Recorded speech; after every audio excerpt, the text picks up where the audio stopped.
ఉక్క అక్క తిక్క ఏంట్రా అది? ఆ చంద్రుల్లో ఉక్క జారిందది అక్క నా గుండెల్లో పోతాది ఉక్క. ఏంట్రా ఇది? ఉక్క అక్క తిక్క ఇక్క అని అనుకుంటూ ఎక్కడ పదాలు ఇవి? ఏ లాంగ్వేజ్ ని తీసుకొచ్చి మన తెలుగు పాటలో పెట్టారు? అరే రామ్ చరణ్ గారు ఏఆర్ రెహమాన్ గారి కాంబినేషన్ లో ఒక పాట వస్తుందంటే ఏదో గొప్ప పాట వస్తుందని మేము ఎక్స్పెక్ట్ చేస్తున్నాము. మీరేమో అక్క ఉక్క ఉక్క అని ఏదో పదాలు వేసి ఒక పాట రిలీజ్ చేశారు.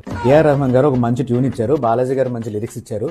మోహిత్ చౌహాన్ గారికి తెలుగు మీద పట్టు లేకపోవడం వల్ల ఆయన దారిలో ఆయన ఏదో పాడుకుంటూ పోయారు. ఏఆర్ రెహమాన్ గారు కూడా మేబీ తెలుగు మీద అంత ఎక్కువ గ్రిప్ లేకపోవడం వల్ల ఏమో ఆయన పట్టించుకోలేదు. మరి పట్టించుకోవాల్సింది, బాగా పాడించాల్సింది ఎవరు? తెలుగు మీద బాగా పట్టున్న డైరెక్షన్ డిపార్ట్మెంట్. బాబు ఈ పదాలు మన తెలుగు పదాలు కాదు, లేకపోతే మన తెలుగు పదాల్లా వినిపించడం లేదు, మంచి పదాల్లాగా మన తెలుగు పదాల్లాగా వినిపించేలాగా పాడండి సింగర్ బాబు అని చెప్పి సింగర్ కి చెప్పి పాడిపించుకోవాలి. దీన్ని వెరైటీ అని కవర్ చేసుకోవడానికి ట్రై చేయకండి ప్లీజ్. అది వెరైటీ లాగా లేదు, వామిట్ వచ్చేలా ఉంది ఆ పదాలు వింటూ ఉంటే. తుక్క అక్క తిక్క ఏంట్రా?